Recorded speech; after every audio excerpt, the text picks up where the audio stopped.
రేయింపగలు వేచి ఉందును,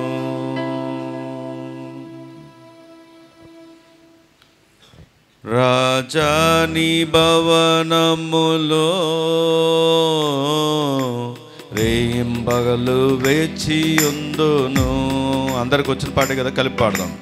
రాజాని భవనములో రేయింపగలు వేచి ఉందును, స్తుతించి ఆనందింతును, నా చింతలు మరచెదను, స్తుతించి ఆరాధింతును, నా చింతలు మరచెదను. రాజాని భవనములో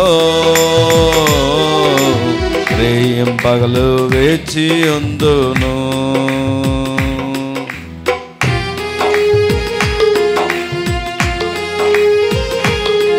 మనకు బలమైన, మనకు దుర్గము అయిన, మనకు తండ్రి అయిన దేవుని ద్వారానే మనకు బలము, మనకు ఆశ్రయము.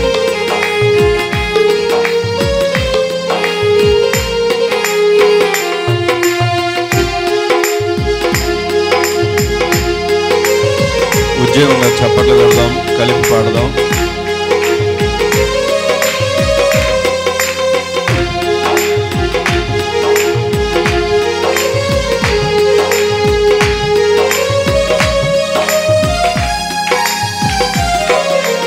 నా బలమా, నా కోట, ఆరాధనా నీకే,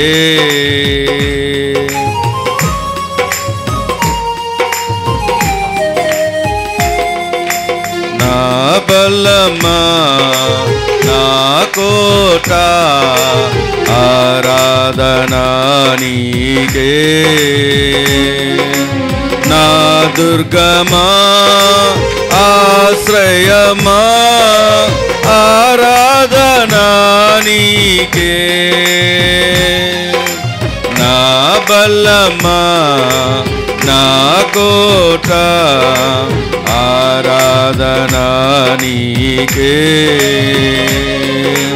నా దుర్గమా, ఆశ్రయమా, ఆరాధనా నీకే,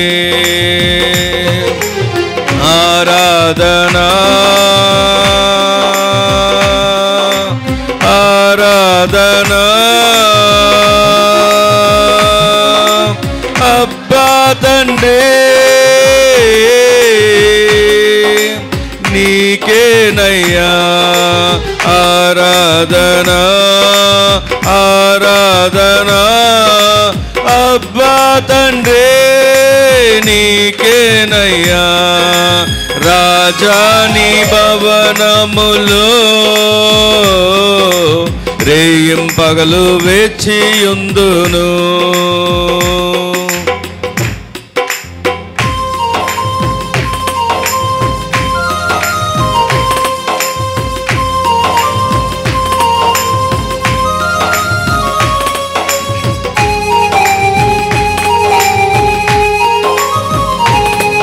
యెహోవా ఎలోహిం, మన నీతి యెహోవా సిద్కేల్.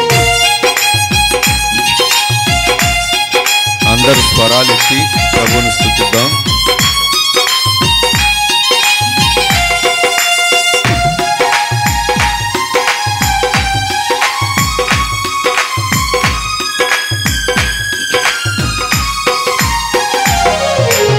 అంతట నివసించు యెహోవా ఎలోహిం, ఆరాధనా నీకే, మా యొక్క నీతి యెహోవా సిద్కేను, ఆరాధనా నీకే,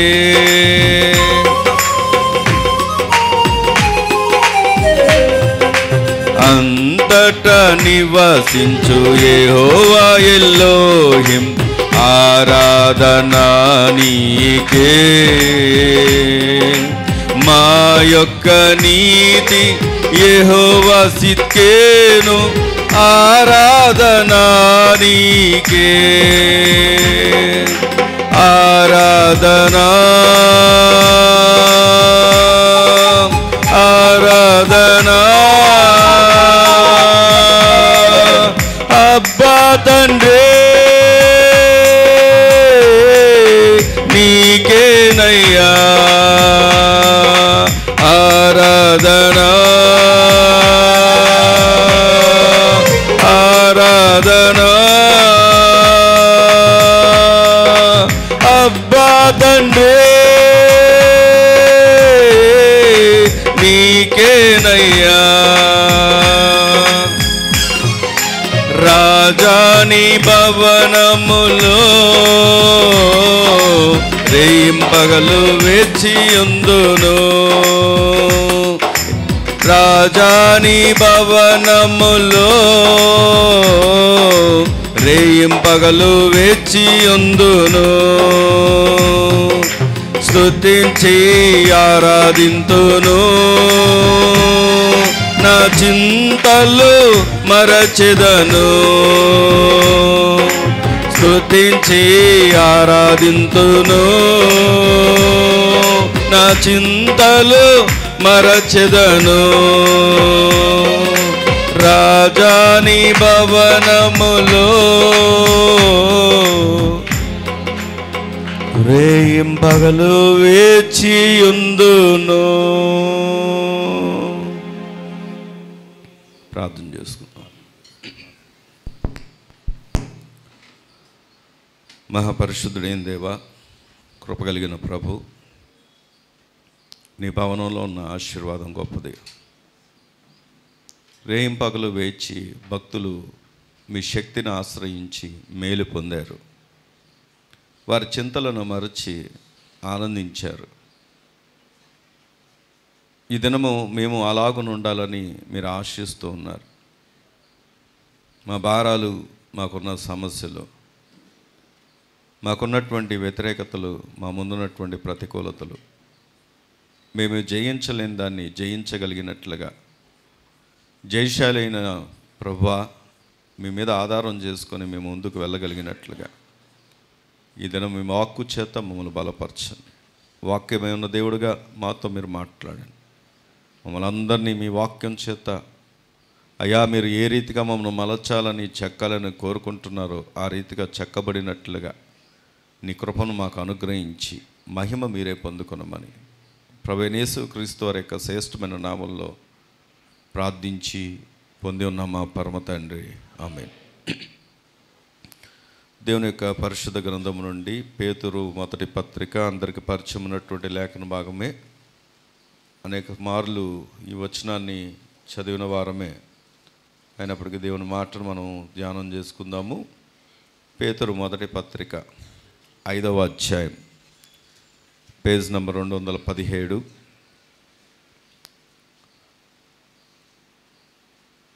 5 నుండి 10వ వచనం వరకు నేను చదువుతాను, మీరు జాగ్రత్తగా పరిశీలన చేయండి. పేతురు మొదటి పత్రిక 5వ అధ్యాయము 5 నుండి 10వ వచనం వరకు నేను చదువుతున్నాను. చిన్నపిల్లలారా, మీరు పెద్దలకు లోబడి ఉండుడి. మీరందరూ ఎదుటివాని ఎడల దీన మనస్సు అను వస్త్రము ధరించుకొని మిమ్మును అలంకరించుకొనుడి. దేవుడు అహంకారులను ఎదిరించి దీనులకు కృప అనుగ్రహించును. దేవుడు తగిన సమయమందు మిమ్మను హెచ్చించినట్లు ఆయన బలిష్టమైన చేతి కింద దీన మనస్కులై ఉండుడి. ఆయన మిమ్మల్ని గురించి చింతించుచున్నాడు గనుక మీ చింత యావత్తు ఆయన మీద వేయుడి. నిబ్బరమైన బుద్ధి గలవారై మెలకువగా ఉండుడి. మీ విరోధి అయిన అపవాది గర్జించు సింహం వలె ఎవరిని మృంగుదునా అని వెదికూచు తిరుగుచున్నాడు. లోకమందున్న మీ సహోదరుల యందు ఈ విధమైన శ్రమలే నెరవేర్చుచున్నవని ఎరిగి విశ్వాసమందు స్థిరులై వానిని ఎదురించుడి. తన నిత్య మహిమకు క్రీస్తునందు మిమ్మల్ని పిలిచిన సర్వకృపానిధియగు దేవుడు కొంచెం కాలం మీరు శ్రమపడిన పిమ్మట తానే మిమ్మల్ని పూర్ణులుగా చేసి స్థిరపరచి బలపరచును. యుగ యుగములకు ప్రభావం ఆయనకు కలుగునుగాక. ఆమేన్, ఆమేన్. దేవుడి మాటలు మన అందరి వినికిల్లో దీవించును గాక. ఆమేన్. ఇక్కడ ఈ చదవబడినటువంటి లేఖన భాగము ఇది మొదటిసారి చదువుతున్నటువంటి వాక్యం కాదు, కానీ అనేక సార్లు అనేక సేవకుల చేత కూడా విన్నటువంటి మాటే అయి ఉండొచ్చు. అయినప్పటికీ కూడా ప్రభు మరొకసారి మనతో మాట్లాడడానికి ఇష్టపడుతున్నాడు. ఇక్కడ కానీ గమనిస్తే 10వ వచనంలో మీకు మనందరితో దేవుడు మాట్లాడుతున్న మాట ఏంటంటే, కొంచెం కాలం మీరు శ్రమపడిన పిమ్మట తానే మిమ్మల్ని పూర్ణులుగా చేసి స్థిరపరిచి బలపరచును. నీ పక్కన చెప్పని మాట ఏమని చెప్తారంటే, మిమ్మల్ని స్థిరపరిచి బలపరిచే దేవుడు మనకున్నాడు. దేవుడు నేను ఏం చేయబోతున్నాడు చెప్పండి? స్థిరపరుస్తాడు, బలపరుస్తాడు. ఈ ఫస్ట్ లైన్ ఉన్నవారికి ఒకరికొకటి పడదా? నేను పక్కన ఉన్న చెప్పమన్నాను. దేవుడు మిమ్మల్ని ఏం చేయబోతున్నాడు? స్థిరపరచబోతున్నాడు, చెప్పండి, చెయ్యిచ్చి చెప్పండి. దేవుడు మిమ్మల్ని స్థిరపరచబోతున్నాడు, బలపరచబోతున్నాడు. ఆమేన్. ఎలాగా? అది క్వశ్చన్.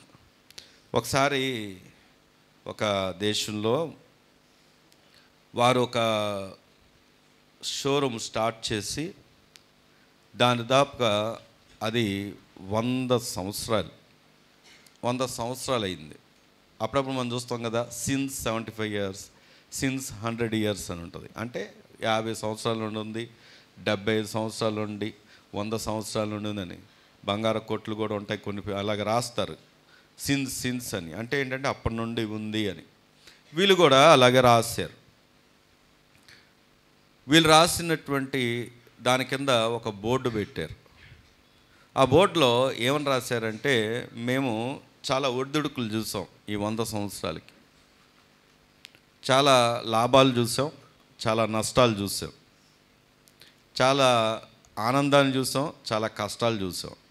వాళ్ళు అక్కడ బోర్డు కింద రాశారంట, 100 సంవత్సరాల దాని కింద. మేము చాలా నిందలు పడ్డాం, అవమానాలు చూసాం, అలాగే పేరు ప్రఖ్యాతులు కూడా చూసాం. ఇవన్నీ ఈ 100 సంవత్సరాల ఈ యొక్క ప్రారంభించిన దానిలో ఇప్పుడు ఈరోజు వరకు మేము చూసాం. అయితే ఇన్ని చూసినటువంటి మేము ఏం చూడబోతున్నాం అన్నది మాకు తెలియదు, కానీ మేము మాత్రం ఒకటి అనుకున్నాం.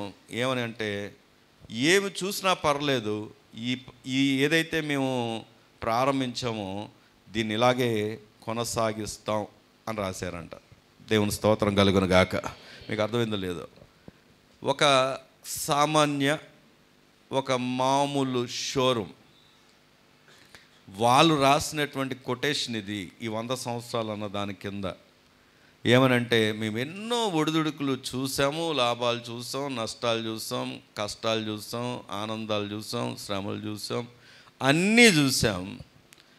ఏది చూసినా రేపు ఫ్యూచర్లో ఏం జరగబోతుందో కూడా మాకు తెలీదు, కానీ ఏదైనా పర్వాలేదు, మేము మాత్రం ఇలాగే కొనసాగిస్తాం అని రాశారంట.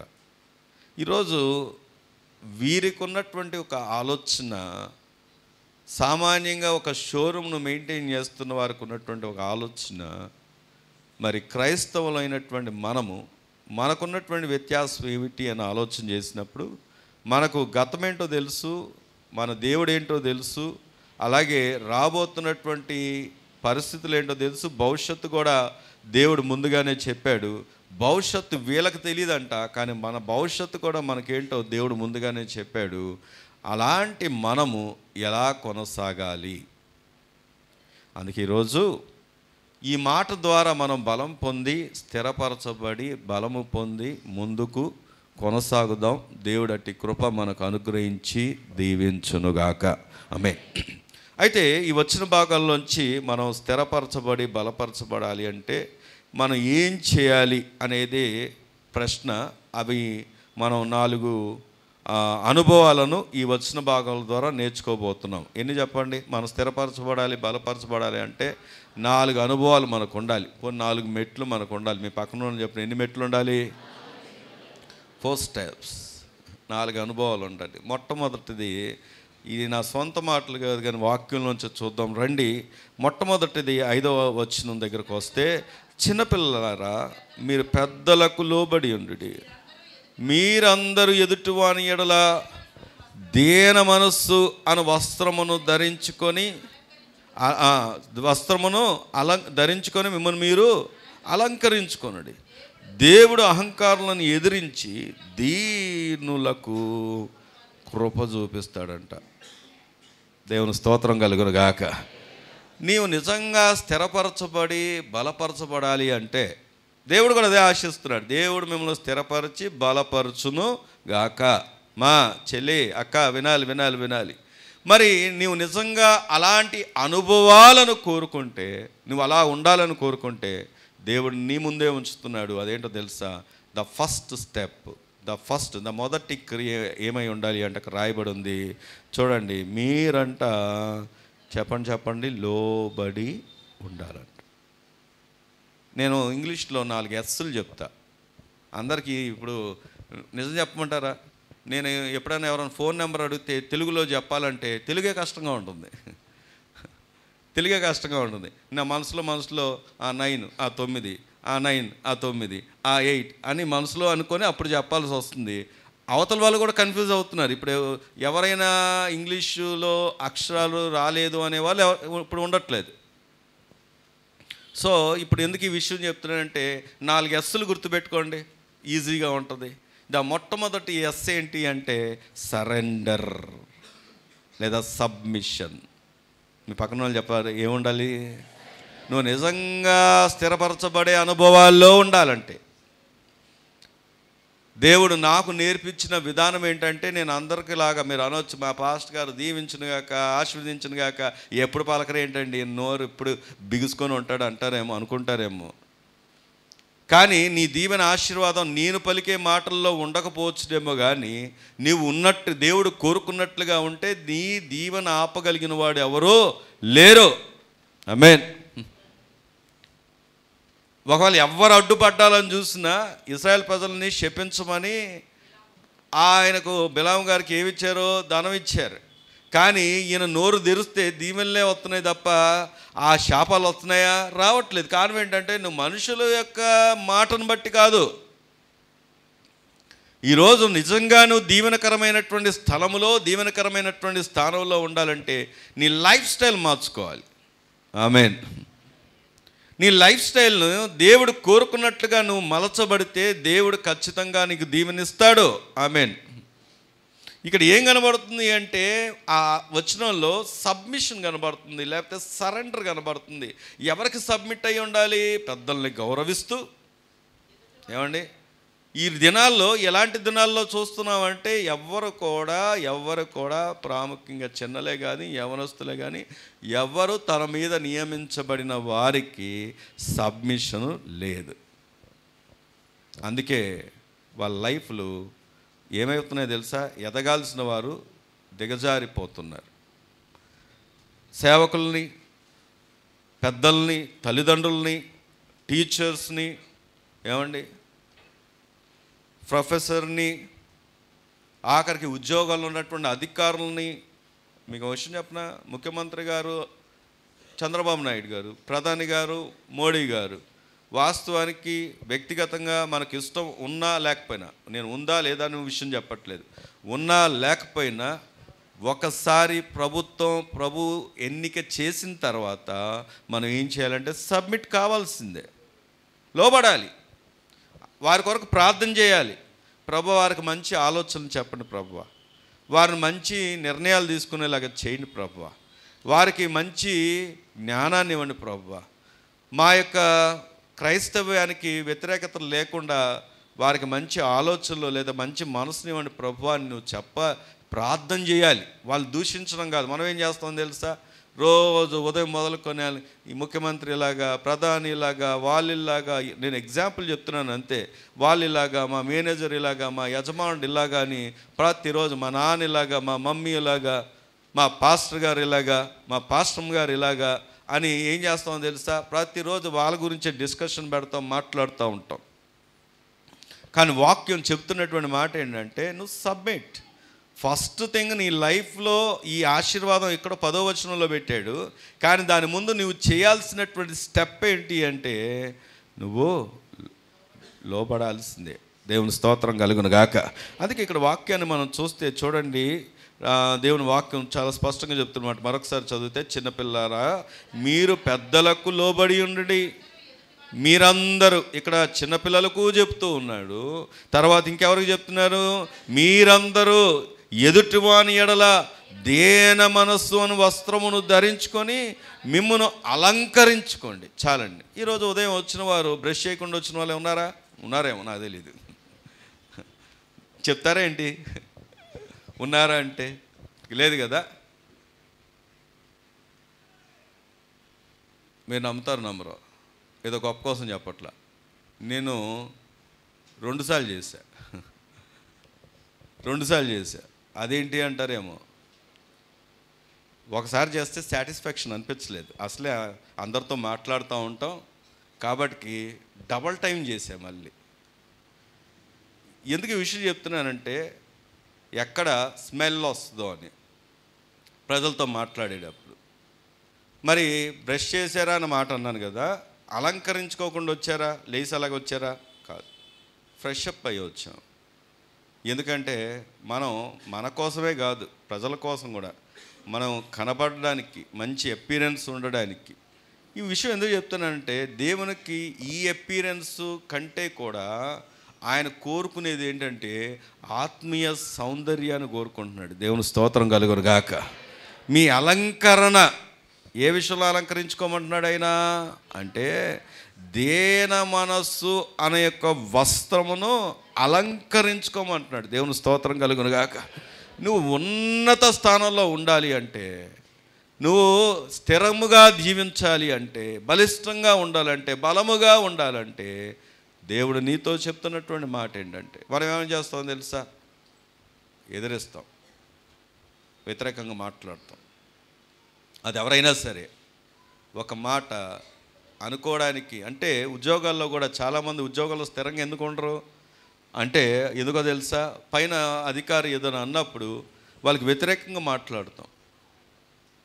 నువ్వు ఏ ఉద్యోగానికన్నా వెళ్ళు, ఎలాంటి ఉద్యోగానికన్నా వెళ్ళు, ఈవెన్ కలెక్టర్ జాబ్ చేసేనైనా ఎన్ని మాటలు వినాల్సి వస్తుంది, ఎంత ఒత్తిడి ఉంటుంది, ఎంత టెన్షన్ ఉంటుంది, పైన నాయకులతో ఎంత ఫోర్స్ ఉంటుంది.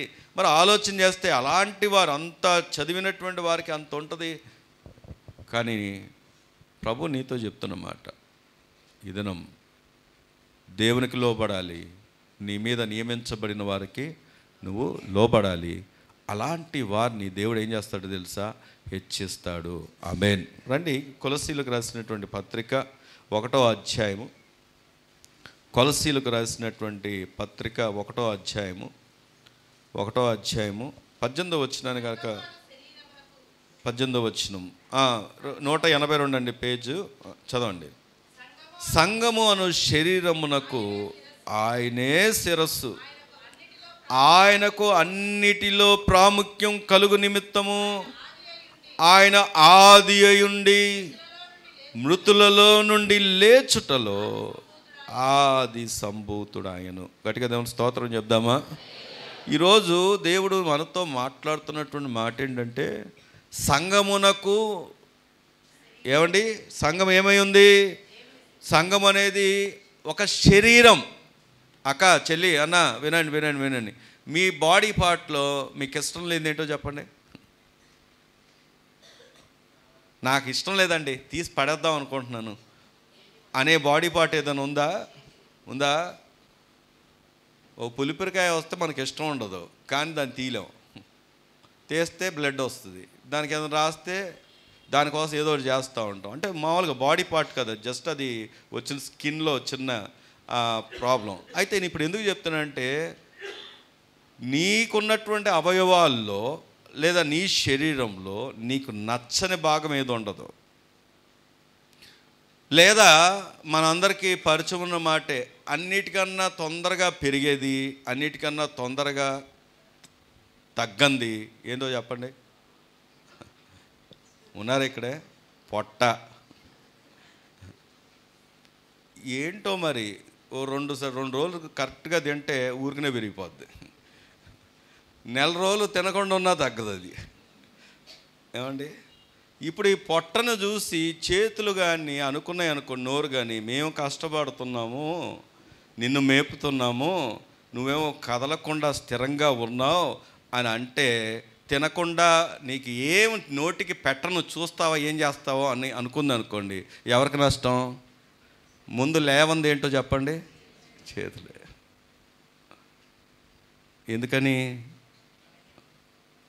ఎందుకని అది ఆహారం తీసుకుంటే దీనికి శక్తిని వస్తుంది.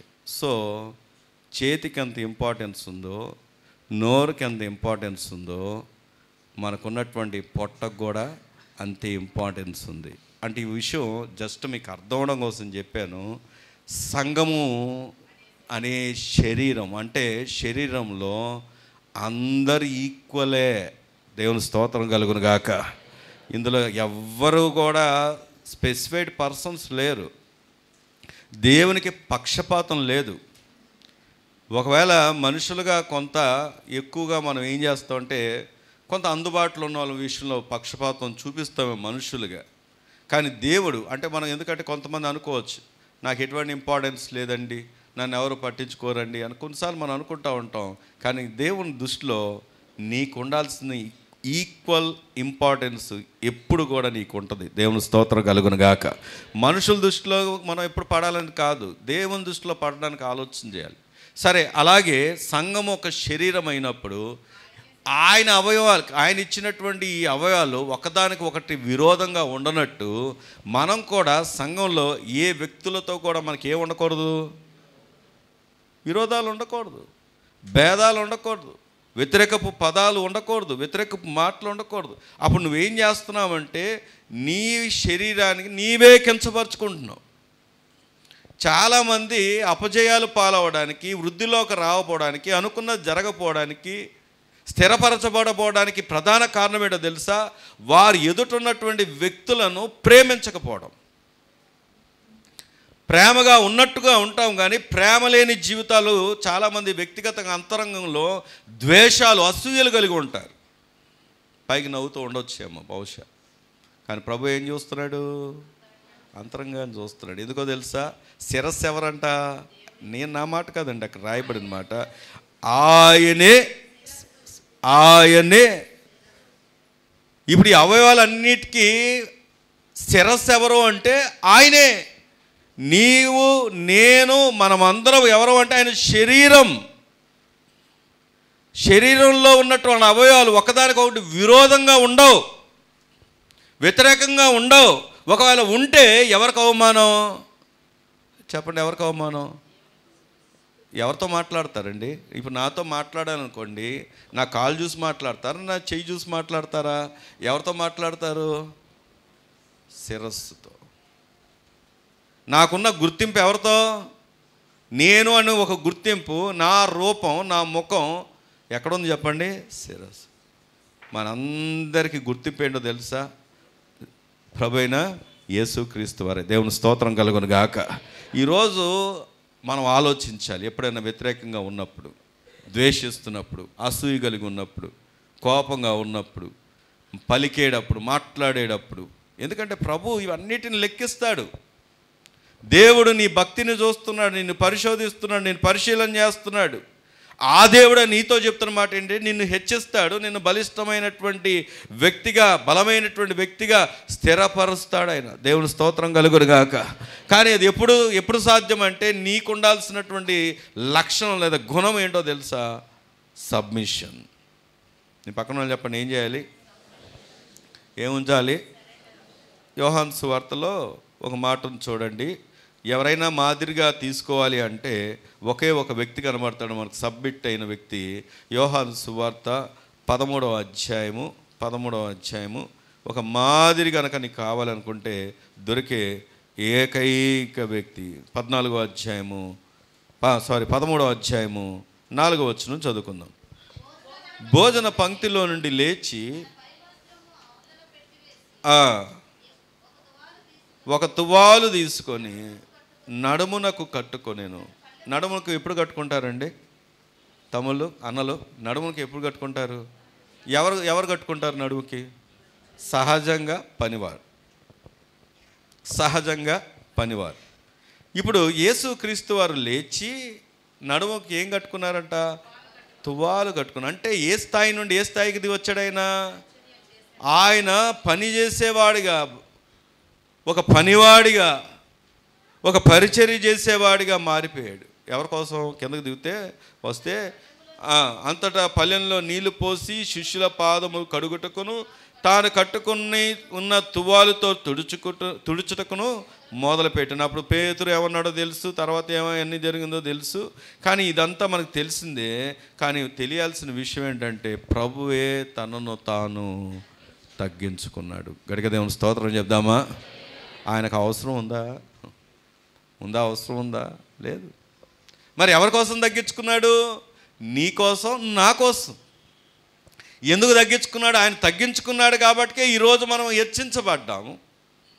ఆయన తగ్గించుకున్నాడు కాబట్టే ఈరోజు ప్రభువుని తెలుసుకోగలిగాము. ఆయన తగ్గించుకున్నాడు కాబట్టే మనకు నిరీక్షణ వచ్చింది. ప్రభు రాజ్యానికి చేరతామని మనందరి కొరకు సిలువలో ఆయన ఏం చేశాడు తెలుసా? తన ప్రాణాన్ని పెట్టాడు. దేవుని స్తోత్రం కలుగును గాక. వినాలి. ఈరోజు ప్రభు ఎందుకు ఈ మాట మాట్లాడుతున్నాడంటే ఇంతవరకు నీకు సబ్మిట్ అయ్యే మనసు లేదేమో. నీ ఆశీర్వాదాన్ని నీవే దొంగిలించుకుంటున్నావు. నీ ఆశీర్వాదాన్ని నీవే అడ్డు పెట్టుకుంటున్నావు. దేవుడి యొక్క ఆలోచనలో, దేవుని యొక్క ప్రణాళికలో, దేవుని యొక్క ఉద్దేశాల్లో నిన్ను ఎప్పుడు కూడా ఉన్నతంగానే చూడాలనుకుంటున్నాడు. ఎవరికి సబ్మిట్ అవ్వట్లేదు? సరే, సబ్మిట్ అవ్వాలి అని అనుకునే ఆలోచన దగ్గరకు వస్తే ఎక్కడెక్కడ సబ్మిట్ అవ్వచ్చు చెప్పండి? యవనస్తులు తల్లిదండ్రులకు మనం ఏం చేయాలి? సబ్మిట్ అవ్వాలి, విధేయత చూపించాలి. చిన్నపిల్లలారా పెద్దలకు ఈ రోజుల్లో ఇంకా నేను చాలాసార్లు గమనిస్తుంటా, అమ్మగారే అందరికీ చిన్నపిల్లలతో సహా అమ్మగారే వందనాలు నాన్న, ఎవరో తెలియదు, వాళ్ళు ముక్కుమొహం తెలియదు. ఊరికి అక్కడ నిలబడ్డా కానీ వస్తే ఫస్ట్ మాట ఏమంటారో తెలుసా? వందనాలు నాన్న, వందనాలమ్మ అంటారు. మనకు మాదిరి. కానీ ఈరోజు పిల్లలు లేదు, యవనస్తులు లేదు. ఒక మాట అడగనా? మీరు ఏ రోజైనా ఇక్కడ ఉన్నటువంటి సంఘ పెద్దలకు కానీ వందనాలు చెప్పారా? మీ ఓన్గా చెప్పారా? అసలు వందనాలు చెప్పే అనుభవాలు ఉన్నాయా? ఏమండి, ఆర్మీలో గ్రీట్ చేయకపోతే కూడా పనిష్మెంటే. గ్రీట్ చేయాలి. గ్రీట్ అంటే పలకాలి, విష్ చేయాలి. విష్ చేయాలంటే 2 పద్ధతులు ఉంటాయి. ఒకటేమో జై శ్రీరామ్ అంటారు, రెండోదేమో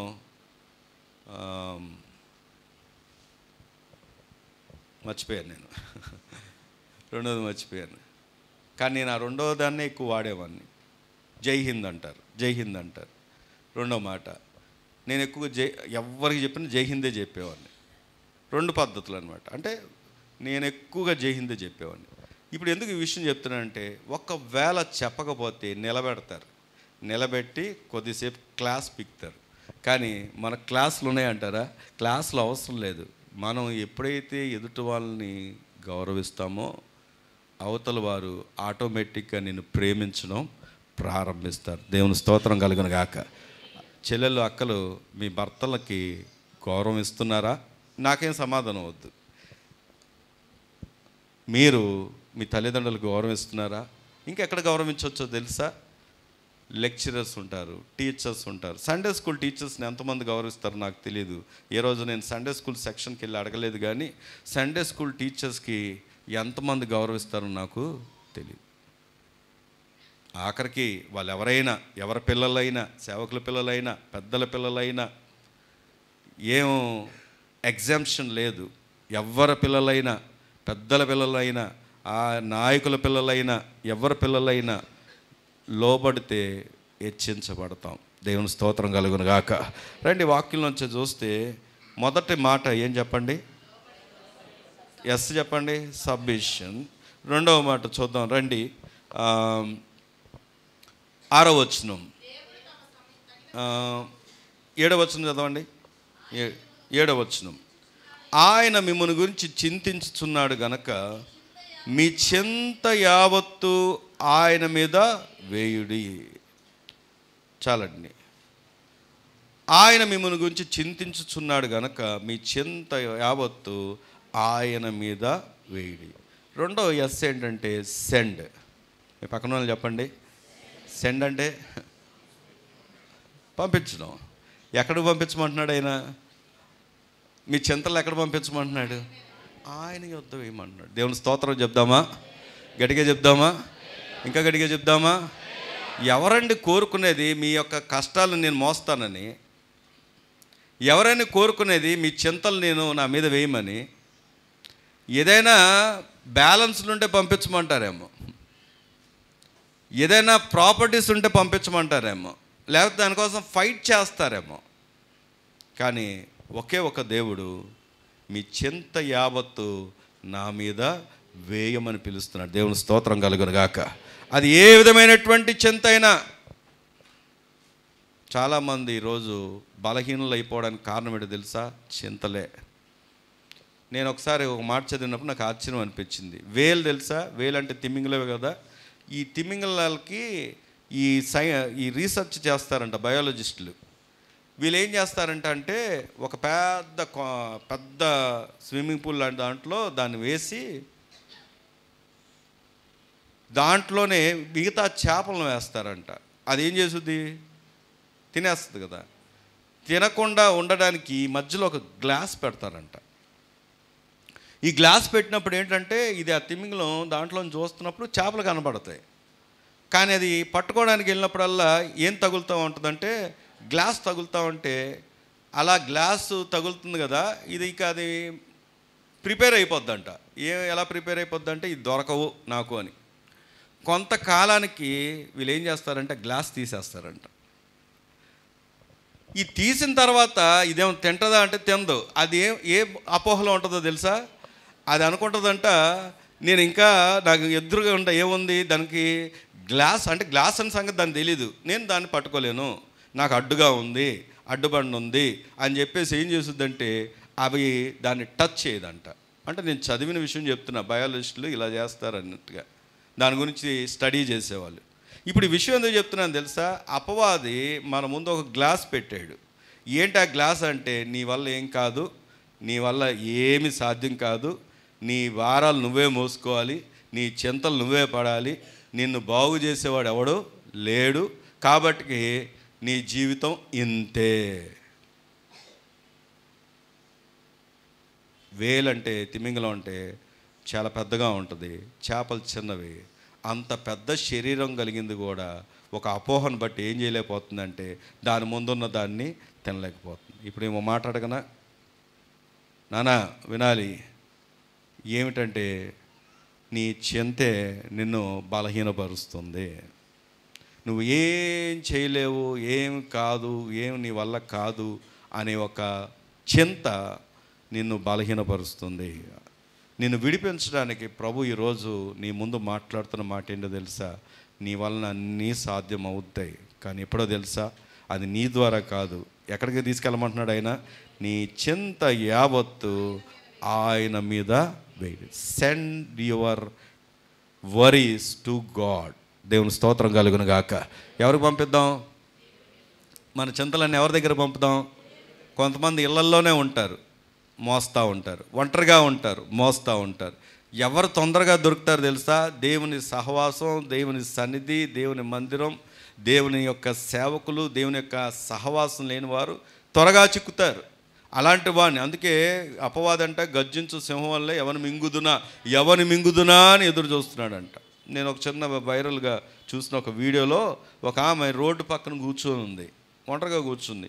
మరి ఈ మధ్య ఏది ఒరిజినలో ఏది ఏ వీడియోసో తెలియట్లేదు. ఇప్పుడు ఆర్టిఫిషియల్ ఇంటెలిజెన్స్ అని వచ్చిన తర్వాత ఏది నమ్మాలో ఏది నమ్మకశక్యంగా కాదు. ఎందుకంటే ఒక ఆమె ఏం చేస్తుంది, బిందు తీసుకుని సింహాన్ని టపా టపా కొడితే అది వెళ్ళిపోయింది.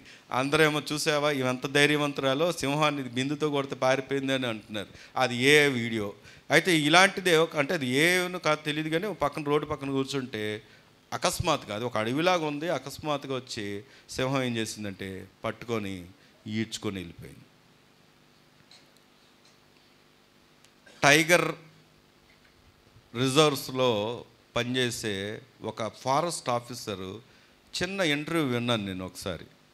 ఆ ఇంటర్వ్యూలో ఆయన చెప్తున్న మాట ఏంటంటే, ఎక్కువగా గుళ్ళకి వెళ్ళేటప్పుడు, కొండల మీదకి వెళ్ళేటప్పుడు పులులు దాడి చేస్తున్నాయి కదా, దానికి రీజన్ ఏంటి అని అడిగినప్పుడు, పులి అంట ఎవరైనా నడుస్తున్నప్పుడు అటాక్ చేయదంట. ఆయన చెప్పిన మాట, నా మాట కాదు. ఆ ఇంటర్వ్యూలో విన్నాను. ఫారెస్ట్ ఆఫీసర్ ఎవరైనా నడుస్తున్నప్పుడు అటాక్ చేయదంట. ఎవరైనా కూర్చొని ఉన్నప్పుడు కానీ వంగినప్పుడు కానీ అది అనుకుంటుందంట దానికి ఆహారం దొరికింది అనుకుంటుందంట. నడుస్తున్నప్పుడు అది అనుకుంటుందంట కొద్దిగా భయం ఉంటుందంట దానికి, మూవ్ అయ్యే దాని విషయంలో. అందుకని త్వరగా అటాక్ చేయదంట. అయితే ఈ మాట చెప్పాడు. ఎప్పుడైనా మీరు కొండల మీద వెళ్తున్నప్పుడు ఆయన చెప్పిన మాట, కొండల మీద వెళ్తున్నప్పుడు ఎక్కడ కూర్చోకండి, ఎక్కడ వంగి ఉండకండి, దానికి వెంటనే అటాక్ చేసే అవకాశాలు ఉన్నాయి అని చెప్పి. ఇప్పుడు ఈ విషయం ఎందుకు చెప్తున్నాను తెలుసా, ఒంటరి క్రైస్తవుడు ఎప్పుడు కూడా అలాంటి అటాక్ అయ్యే ప్లేస్లోనే ఉంటాడు. ఒంటరిగా భక్తి లేకుండా, విశ్వాసం లేకుండా, సహవాసం లేకుండా, దేవుడు లేకుండా, ప్రార్థన లేకుండా, వాక్యం లేకుండా, దేవుని యొక్క సన్నిధి లేకుండా నువ్వు ఒంటరిగా నీ ఇష్టానుసారంగా బ్రతుకుతూ ఉంటే ప్రభు నీతో చెప్తున్న మాట, ఈ రోజుకైనా ప్రభు వైపు నువ్వు తిరుగు. ఈరోజైనా ప్రభు మీద ఆధారపడు. నీ చింతలన్నీ తీసుకొచ్చి ఆయన మీద వేయి. ప్రభుతో సహవాసం చేయి. ప్రభు ప్రజలతో సహవాసం చేయి. దేవుని యొక్క అప్పగించినటువంటి సేవకులతో సహవాసం చేయి. నువ్వు ఎప్పుడైతే ఇలాంటి అనుబంధాలు కలిగి ఉంటావో ఏ సైతాన్ కానీ ఏ అపవాది కానీ నిన్ను ఏమీ చెయ్యలేడు. ఆమెన్. ఆమెన్ చెప్దామా? ఆమెన్ చెప్దామా? ఆమెన్. ఎందుకంటే వాక్యం చెప్తున్న మాట హెబ్రీలకు రాసినటువంటి పత్రిక 4వ అధ్యాయం, హెబ్రీ పత్రిక 4వ అధ్యాయము 15వ వచనాన్ని కనుక మనం చూస్తే, మన ప్రధాన యాజకుడు మన బలహీనతల యందు మనతో సహానుభావము లేనివాడు కాడు కానీ సమస్త విషయములోనూ మన వలనే శోధింపబడినను ఆయన పాపం లేనివాడుగా ఉండెను. కనుక మనము కనికరింపబడి సమయోచితమైన సహాయము కొరకు కృప పొందునట్లు ధైర్యముతో కృపాసనము నొద్దకు చేరదు. గట్టిగా దేవుని స్తోత్రం చెప్దామా? ఇంకా గట్టిగా చెప్దామా? హల్లెలూయా. ఇక్కడ దేవుని వాక్యం చెప్తున్నటువంటి మాట ఏంటో తెలుసా, మనం నమ్మినటువంటి ప్రభు ఆయన శోధింపబడ్డాడు. మీరు అంటారు, మనం అంటాం కదా, నీకేంటండి మీరేంటండి ఒడ్డు నుండి ఎన్నెన్నో చెప్తారు, నీటిలో మునిగినోడు తెలుస్తుంది కష్టమేంటో. ఒడ్లో ఉన్న వాళ్ళు ఎన్నెన్నో చెప్పొచ్చు, అనలో అన్నీ బాగుంటే అందరూ చెప్తారు. మాలాంటి వాళ్ళ పరిస్థితి ఎవరు చెప్తారు అంటే, నువ్వు నమ్ముకున్న దేవుడు ఎలాంటి దేవుడో తెలుసా, నువ్వు చూడాల్సిన శ్రమ, నువ్వు ఎదుర్కోవాల్సిన శోధన ఆయన ఎప్పుడో ఎదుర్కొన్నాడు.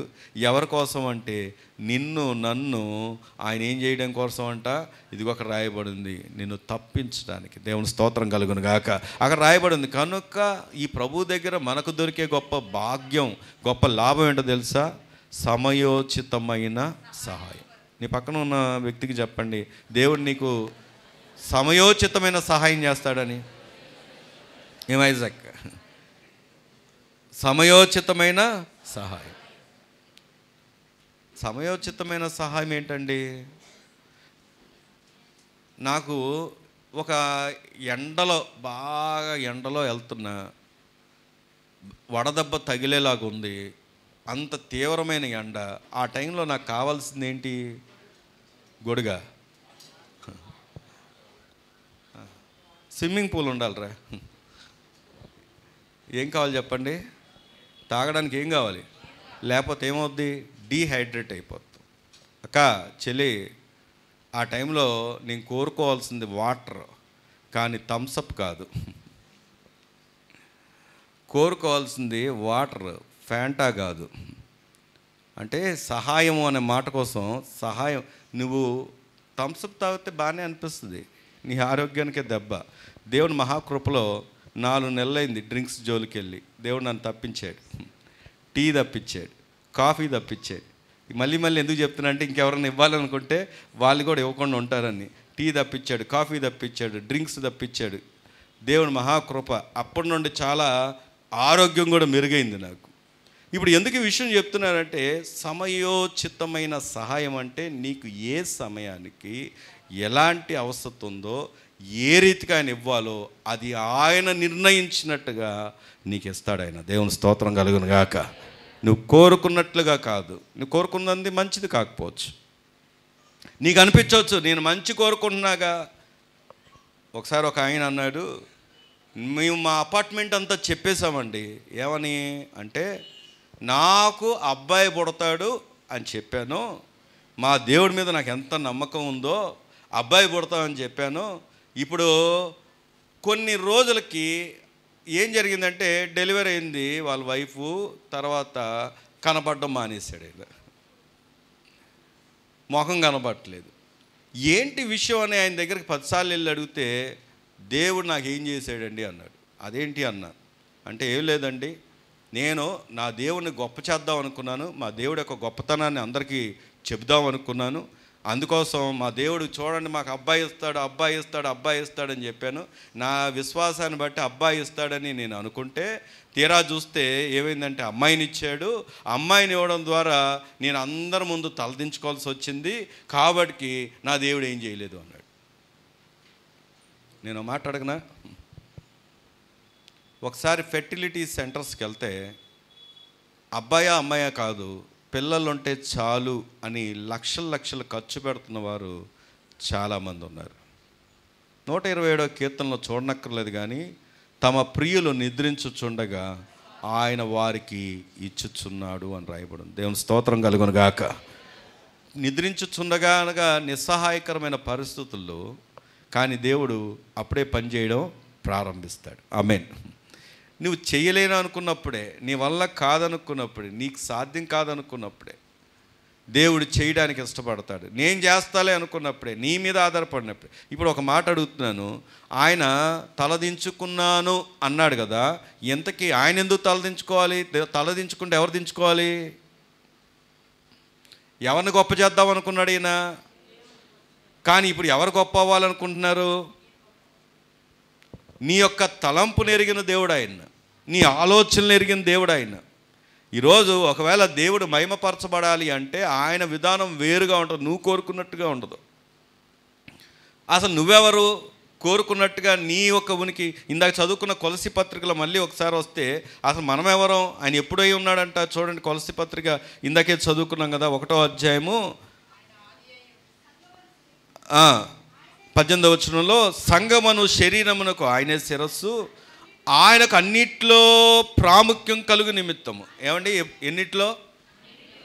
దేవుడు ప్రాముఖ్యత పొందుకోవాలనుకుంటే మనమెవరు? మనం ఇచ్చేదేంటి? మనం అనుకుంటాం నా ద్వారా గొప్పవాలి. మంచిదే, నీ ద్వారా గొప్పవాలని కోరుకోవడంలో తప్పులేదు, కానీ ఆయన విధానం వేరుగా ఉంటుంది. ఆమేన్. ఆయన గొప్ప చేసే విధానం వేరుగా ఉంటుంది, ఆయన నిలబెట్టే విధానం వేరుగా ఉంటుంది. ఆయన అంటాడు అన్నిట్లో ప్రాముఖ్యము, చూడండి, ప్రాముఖ్యము కలుగు నిమిత్తము ఆయన ఆది అయ్యుండి మృతుల్లో నుండి లేచుటలో ఆది సంభూతుడు ఆయనంట. దేవుని స్తోత్రం చెప్దామా? ఒక మాట అడగనా, ఆది అంటే ఎప్పుడండి? మొదలు, ప్రారంభం. ఏంటి? నిన్ను అడిగి భూమి సృష్టించాడా? నిన్ను అడిగి ఈ భూమిలో ఉన్నటువంటి సృష్టిని ప్రారంభించాడా? నీకు కావాల్సిన ఈరోజు ఆక్సిజన్ కొనుక్కోవాలంటే ఎంత అవుద్ది? లాస్ట్ స్టేజ్లో ఉన్న, చనిపోవడానికి లాస్ట్ స్టేజ్లో ఉన్న వారికి కొదువయ్యేది ఏంటో తెలుసా? ఆక్సిజనే. అందుకే వెంటిలేటర్ల మీద పెడతారు. అప్పుడు ఏంటి, వెంటిలేటర్లు పుష్ చేస్తూ ఉంటాయి. ఆక్సిజన్ ఎంత ఇప్పుడు మనం అలాంటి స్టేటస్ నుండి, అలా స్థితిని మనం చూస్తే, నువ్వు ఎంత ఫ్రీగా ఈరోజు ఆక్సిజన్ని తీసుకుంటున్నావు చెప్పండి. మరి నిన్ను అడిగి పెట్టాడా? నువ్వు అనుకుంటే వచ్చిందా? కాదు కదా. దేవునికి తెలుసు ఎప్పుడు, ఎలాగా, ఏ రీతిగా ఆయన తన పనిని జరిగించాలి. నీవు నేను చేయాల్సింది ఏంటంటే, హెబ్రీ పత్రికలు ఇందాక చదువుకున్న మాట 15వ వచనంలో, మన ప్రధాన యాజకుడు మన బలహీనతల యందు మనతో సహానుభవము లేనివాడు కాడు కానీ సమస్త విషయంలో మన వలెనే శోధింపబడినను ఆయన పాపం లేనివాడుగా ఉండెను కనుక మనము కనికరింపబడి సమయోచితమైన సహాయం కొరకు కృప పొందునట్లు ఎక్కడికి రావాలంట? ధైర్యంతో కృపాసనము నొద్దకు. దేవుని స్తోత్రం చెప్దామా? ఎక్కడ కూర్చున్నాడు ఆయన? సింహాసనం. ఆసనం అంటే ఏంటి? సింహాసనం. ఏ సింహాసనం అది? కృపా సింహాసనం. గట్టిగా దేవుని స్తోత్రం చెప్దామా? అంటే నువ్వు ఎప్పుడైనా వెళ్ళొచ్చు ప్రభు దగ్గరికి. ఈరోజు నీ స్థితిని చూసి కృంగిపోవడం కాదు, నీ చెంత తీసుకెళ్ళి ఆయన మీద వేయమన్నాడు. నువ్వు చేయాల్సింది ఏంటంటే ఆయన యొద్దకు రావడం నేర్చుకోవాలి, ఆ సహాయం కొరకు కనిపెట్టడం నేర్చుకోవాలి, ఆయన మీద ఆధారపడడం నేర్చుకోవాలి. అన్నా వినాలి వినాలి వినాలి. ఎవరైతే ఆ అనుభవాలు కలిగి ఉంటారో, ఇందాక చదువుకున్న మాటను చూసారా, ఆయన మిమ్మల్ని స్థిరపరచి బలపరచును. ఆమేన్. రెండో మాట ఏం చెప్పండి? సెండ్ అంటే పంపించండి, లేకపోతే వేయండి. అక్కడ వాక్యంలోనే ఉంది కదా, వేయండి. నీ భారం తీసుకెళ్ళి ఎవరి మీద వేస్తారు? ఆయన మీద వేయండి. దేవుని స్తోత్రం కలుగును గాక. మూడవ మాట చూద్దాం రండి. పేతురు పత్రికలోకి వెళ్తే 5వ అధ్యాయము 8, 9. నిబ్బరమైన బుద్ధి గలవారే మెలకుగా ఉండుడి, మీ విరోధి అయిన అపవాది గర్జించు సింహం వలె ఎవని మింగుదునా అని వెదుకుచూ తిరుగుచున్నాడు. లోకమందున్న మీ సహోదరులందు ఈ విధమైన శ్రమలే నెరవేర్చుతున్నవని ఎరిగి విశ్వాసమందు స్థిరులై వానిని ఎదురించుడి. మూడవ మాట స్ట్రెంగ్తెన్ అంటే అక్కడ రాయబడి ఉంది కదా, ఏమనుంది? నిబ్బరమైన. దాని ఇంగ్లీష్లో మనం స్ట్రెంగ్తెన్ అంటే బలము, ధైర్యము, స్థిరము. ప్రభు నీ దగ్గర, నా దగ్గర కోరుకుంటున్నటువంటి మాట ఏంటంటే, ఏమో ఉండాలంట? రాయబడిన చూడండి, నిబ్బరమైన బుద్ధి గలవారై మెలకుగా ఉండుడి. స్ట్రెంగ్తన్ యువర్ వాక్ అని అంటే ఇంకా బాగుంటుంది. అంటే నీ నడకను ఏం చేయాలంటే బలపరుచుకోవాలి, నిబ్బరంగా ఉంచుకోవాలి. దేవుని స్తోత్రం చెప్దామా? యెహోషువ మోషే తర్వాత భయపడుతూ ఉన్నాడు. ఏంటి ఆయన భయం ఏంటో తెలుసా? ఆయన కనుల ముందు మోషేని ఎన్నిసార్లు సనిగారో. ఎవరో? ఇశ్రాయేల్ ప్రజలు. ఇప్పుడు ఆ నాయకత్వం ఎవరి చేతిలోకి వచ్చింది?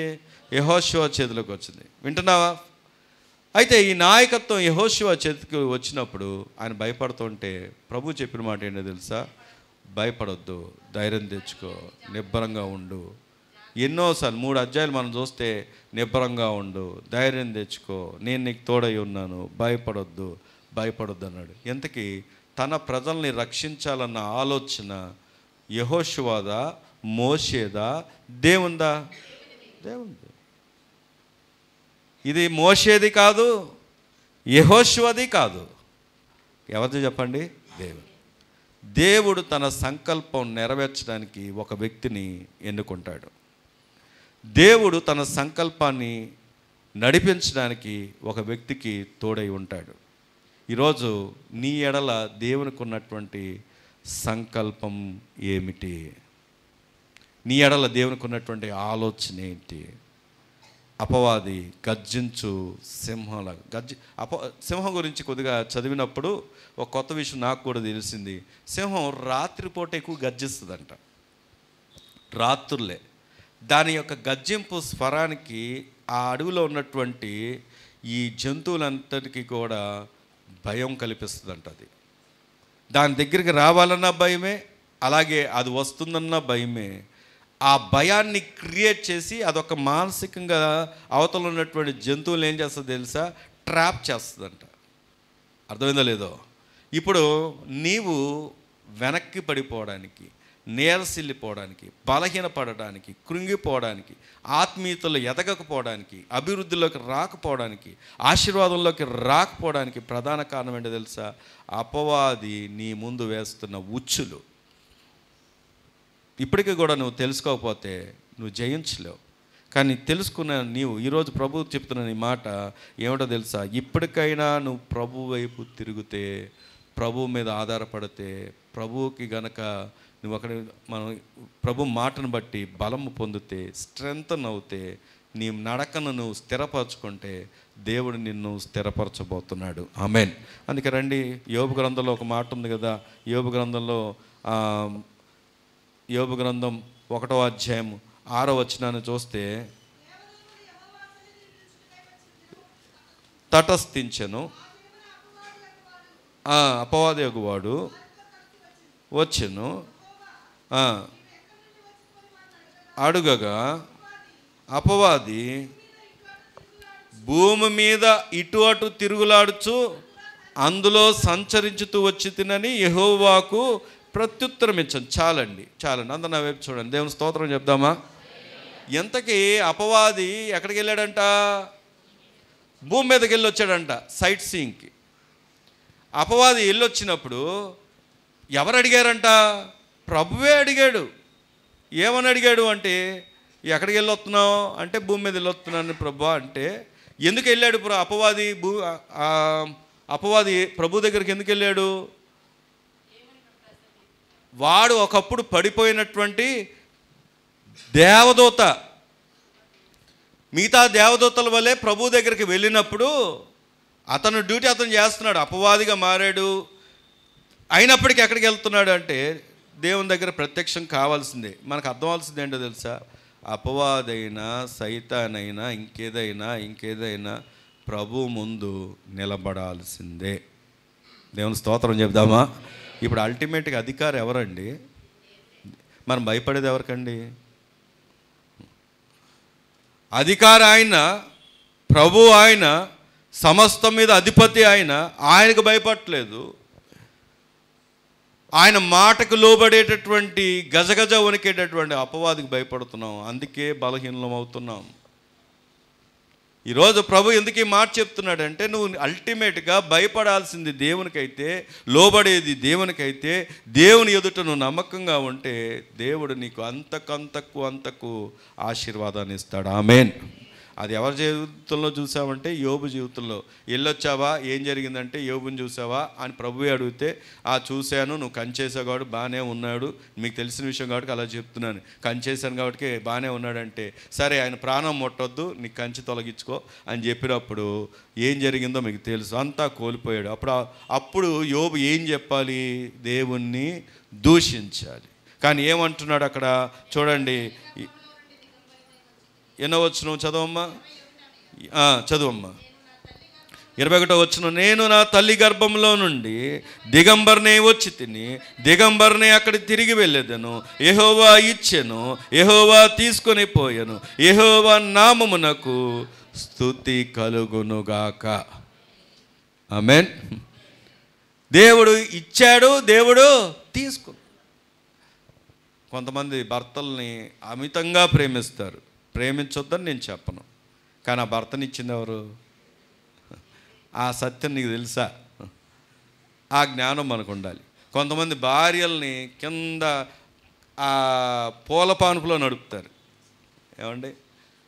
మంచిదే, భార్యను ప్రేమించడంలో తప్పులేదు. కానీ భార్య స్థానానికంటే ముందు దేవునికి స్థానం ఇవ్వాలి.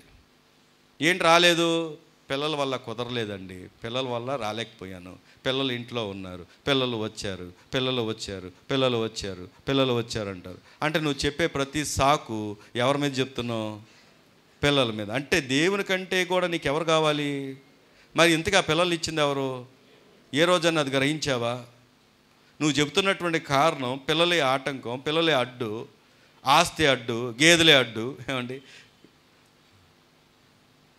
వ్యాపారమే అడ్డు, ఉద్యోగమే అడ్డు, చదువే అడ్డు. ఇవన్నీ ఎవరిచ్చారు? దేవుడు కాదా? ఆయన అంటాడు, అంతా ఆయనే ఇచ్చాను, ఆయనే తీసుకున్నాడు. ఆయనకి స్తుతి కలుగునుగాక, మహిమ కలుగునుగాక. హల్లెలూయా. అవి మన దగ్గర స్థిరంగా ఉండాలి అంటే నువ్వేం చేయాలో తెలుసా? ముందు దేవునికి లోబడాలి. ఆయన యోబుకున్న ధైర్యం ఏంటి అంటే, నా దేవుడే. దేవుని స్తోత్రం కలుగునుగాక.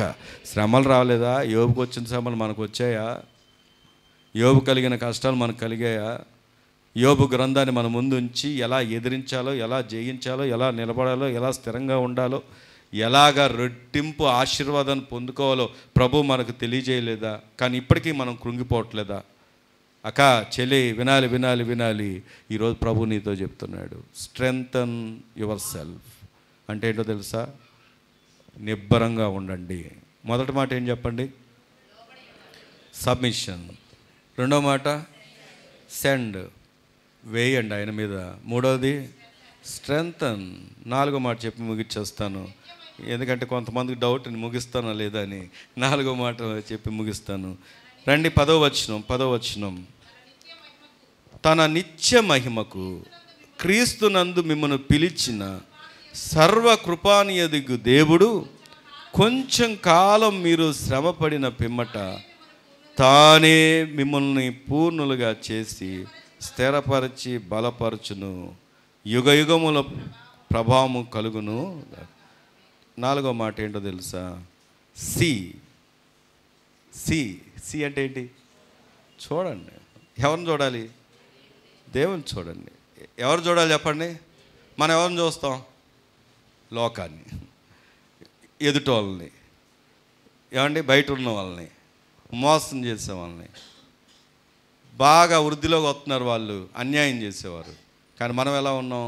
అలాగే ఉన్నాం. కానీ వాళ్ళకి లేని ఘనత ఒకరోజు మనకు దేవుడు ఇవ్వబోతున్నాడు. ఆమేన్. ఆయన ఇచ్చేది యుగ యుగములకు, శాశ్వతంగా. ఒక్క మాటలో చెప్పాలంటే see the work of God. అంటే దేవుని పనిని చూడండి, దేవుణ్ణి చూడండి. రండి, కొరింథీ 2వ పత్రిక. నేను ముగింపులోకి వెళ్ళిపోతున్నా. కొరింథీ 2వ పత్రిక 12వ అధ్యాయం 9వ వచనం.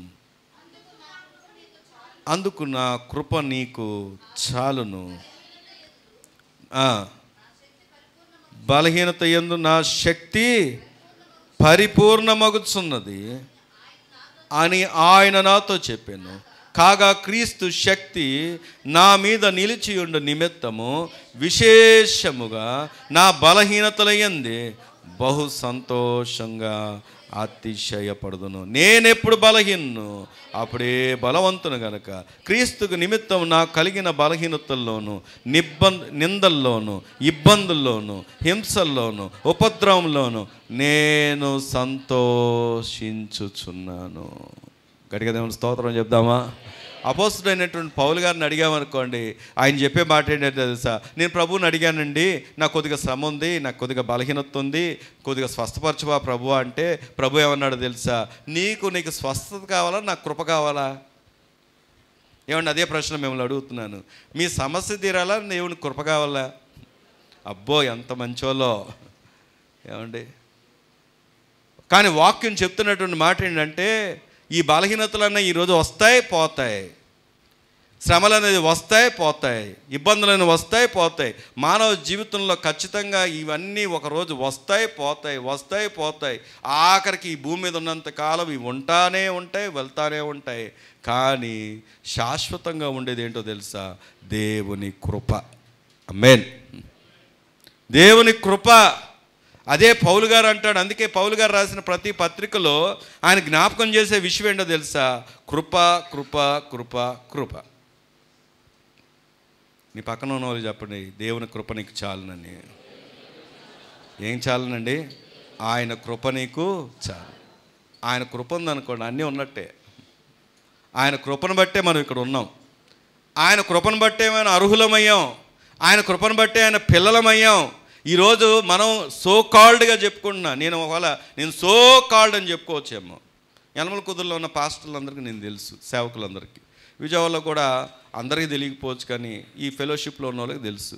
అసలు ప్రభువు అనే ఆయన నా జీవితంలోకి రాకపోతే, ఆ దేవుని నేను ఒప్పుకోకపోతే, అంగీకరించకపోతే, రక్షించబడకపోతే, సేవలకు రాకపోతే, పోని ఒక ఉద్యోగస్తుడిగా ఉంటే ఎంతమందికి తెలుసా అంటే తెలీదు. మీకు తెలుసా అంటే తెలీదు. కానీ ఎలా వచ్చింది ఈ గుర్తింపు, ఎలా వచ్చింది ఈ ఉనికి అంటే దీనికి కారణం దేవుని కృప. ఆమేన్. ఈ గర్వం ఒకప్పుడు ఏంటో తెలుసా, నాకున్న గర్వం, నాకు అన్నీ, నాకేంటి, ఎవరిని లెక్క చేసేది ఏంటి అనుకున్నాను.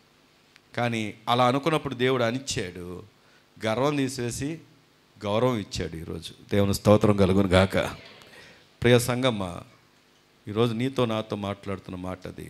ఈ 4 అనుభవాలు నీకు ఉండాలి. ఏంటంట 4వ అనుభవం చెప్పండి? 4వ అనుభవం ఏంటండి? చూడాలి. ఎవరిని చూడాలి మనం? ఆయన నిత్య మహిమ ఒకరోజు మన ముందుకు రాబోతుంది. ఇలాగే ఉండం. ఈరోజు నువ్వు ఒక చిన్న ఇంట్లో, ఇరుక్కింట్లో, వేదనకరమైన పరిస్థితుల్లో ఒంటరిగా పోరాడుతూ, కష్టపడుతూ, ఎంతకాలం కష్టపడాలని అనుకుంటూ అలాగే భక్తి చేస్తూ ఉన్నావేమో నాకు తెలీదు. కానీ వాటన్నిటి నుండి విడిపించబోయే ఒక రోజు ప్రభువు తీసుకురాబోతున్నాడు. ఆమేన్. అవి లేని స్థలం, దేవుడు ఉండే స్థలం, యుగగాల సంతోషంగా ఉండే స్థలం ప్రభువు నీకు ఇవ్వబోతున్నాడు. కానీ ఎప్పుడో తెలుసా? ఆయన కృపను నువ్వు చూసినప్పుడు, ఆయన నిత్య మహిమకు నువ్వు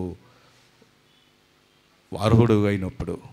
ఈరోజు ప్రియ సంగమా, ఈ 4 అనుభవాల ద్వారా దేవుడు నిన్ను ఏం చేయబోతున్నాడంటే, తానే మిమ్మును, అక్కడ చదువుకొని ముగిచ్చేసుకుందాం 10వ వచనం. తన నిత్య మహిమకు క్రీస్తునందు మిమ్మల్ని పిలిచిన సర్వకృపానిధి యొక్క దేవుడు కొంచెం కాలం, నీ పక్కన వాళ్ళకి మాట చెప్పండి, ఎంతకాలం? ఎంతకాలం అండి? కొంచెం కాలమే. ఓ శుభవార్త ఏంటంటే ఇది ఎంతకాలం? కొంచెం కాలం మీరు శ్రమపడిన పిమ్మట తానే మనల్ని ఏం చేస్తాడంట? పూర్ణులుగా చేసి స్థిరపరిచి బలపరుస్తాడు. దేవుడు అట్టి కృప మనందరికి అనుగ్రహించి దీవించునుగాక. ఆమేన్. ప్రార్థన చేసుకుందాం. మౌనంగా ఉండక 4 అనుభవాలు మన ముందున్నాయి. ఆ అనుభవాల్లో ఇంతవరకు నువ్వు అలాంటి అనుభవాలు కూడా వెళ్ళలేకపోయావేమో. ప్రభు నీకు ముందే ఉంచాడు ఆ అనుభవాలను. దేవుని యొక్క ఉద్దేశాలను ఎరిగినటువంటి వారమై దేవుని కార్యాలు మన జీవితాల్లో మనం చూడాలి. ఆయన గొప్ప దేవుడు. ఎప్పుడు అంటే నిన్ను ఎప్పుడు సంపూర్ణంగా చేయగలడు, ఎప్పుడు నిన్ను బలపరచగలడు అంటే నువ్వు సబ్మిట్ అయినప్పుడు, లోబడినప్పుడు, నువ్వు పంపించినప్పుడు, ఆయన మీద వేసినప్పుడు, నువ్వు బలము పొందినప్పుడు, నిబ్రంగా ఉన్నప్పుడు, ఆయన్ని చూసినప్పుడు. ప్రార్థన చేసుకుందాం. ప్రేమగల తండ్రి, నాయన పరిశుద్ధుడా, ఈ పునరుద్ధానమందు ఉదయకాలం మమ్మల్ని స్థిరపరిచే దేవుడిగా, బలపరిచే దేవుడిగా, మీ నామ ఘనత నిమిత్తమే మమ్మల్ని సంపూర్ణంగా చేయుటకు ఈ ఉదయకాలం మీరు మా అందరితో మాట్లాడారు. ప్రభా, మేము ఇచ్చేన స్థలంలో నిలవాలని, భూమి యందు ప్రజల ఎదుట నీ నామం పేరిట నీ పిల్లల మీద మేము అన్ని విషయాలు ఎచ్చుగా ఉండాలని మీరు మమ్మల్ని ఉద్దేశించి నీ లేఖనాన్ని మా ముందుకు తీసుకొచ్చారు. ప్రభా అయ్యా, నీవు ఎంతో ఆశపడుతున్నావు, నువ్వెంతో ఆశిస్తున్నావు తండ్రి. నాయన, మమ్మల్ని అందరినీ ఎచ్చుగా చూడాలని, గనులుగా చూడాలని, గొప్పవారుగా చూడాలని, మేము స్థిరపరచబడిన వారమై ఉండాలని, బలపరచబడిన వారమై ఉండాలని, మేము ఒక ఉన్నతమైన స్థలంలో నిలిచి ఉండాలని నీ ఆశ, నీ ఆవేదన, నీ తలంపు అదే. దాని కొరికే నీ ప్రణాళికలో, నీ సంకల్పంలో ఇక్కడ కూడి ఉన్న మమ్మల్ని అందరినీ ఎన్నిక చేస్తావు తండ్రి. ఆ ఎన్నికలో మేము ఉన్నాము ప్రభా, నీ స్తోత్రం తండ్రి. కొంచెము కాలమే అని సెలవిస్తున్నారు. ఆ కొంచెము కాలము నాయన మేము దిద్దుకొని వాక్యము, సత్యము మా ముందుకు వచ్చినప్పుడు ఆ కొంచెము కాలంలో మేము ఏం చేయాలో, ఆ కొంచెము కాలంలో మేము ఎలాగా మమ్మల్ని మేము సరి చేసుకోవాలో, ఆ కొంచెము కాలంలో వాక్య సత్యములు ఎలా కట్టబడాలో ఆ కొంచెం కాలములో మాకు మాధురి అయిన మార్గదర్శన తండ్రి అయిన దేవుడు అయిన ప్రభువా తండ్రి, నిన్ను చూచుచు మేము సిద్ధపడినట్లుగా నీ కృప దయచి, మేము ఓర్చుకున్నట్లుగా నీ కృప దయచి, మేము తగ్గించుకున్నట్లుగా నీ కృప దయచి, మమ్మల్ని ప్రేమించుకున్నట్లుగా నీ కృప దయచి, ఇతరుల్ని ప్రేమించినట్లుగా నీ కృప దయచి, మీ నామాన్ని ఘనపరిచినట్లుగా నాయన మా ముందున్న పైన ఉన్న వారిని, మా ముందున్న కిందున్న వారిని నాయన, మాపై ఉన్న అధికారులను నాయన లోబడి ప్రేమించే విధానాలు నాయన సంఘములో మా అందరికీ మాకు అనుగ్రహించి కొంచెం కాలం, ఈ కొంచెం కాలం అందుకే నాయన, ఈ కొంచెం కాలం మా దిద్దుపాటుకే, ఈ కొంచెం కాలం మా పరిపూర్ణతకే, ఈ కొంచెం కాలం మా సంపూర్ణతకే, ఈ కొంచెం కాలం నాయనా మేము హెచ్చించబడడానికి నువ్వు ఇస్తున్న సమయం ప్రభా. ఈ సమయంలో మేము ఎలా ఉండాలో, ఎలా నేర్చుకోవాలో, ఎలా ఓర్చుకోవాలో, ఎలా మార్చుకోవాలో, ఎలాగ దీని నుండి అయ్యా విజయం పొందాలో నీ సత్యము మాకు తెలియపరుస్తుండగా ఆ సత్యాన్వేషణలో మేము ముందుకు నడిచి నీ కృప పొందిన వారంగా నీ కటాక్షం మా అందరి ఎడల దయచి ఎత్తబడిన మాటలు మా హృదయాల్లో నీరు కట్టి నీ రాకడికి రాజ్యంగా నిలిపి మహిమను పొందమని నజరేయుడైన యేసు నామము అడిగి పొందుకున్నాం పరమ తండ్రి. ఆమేన్.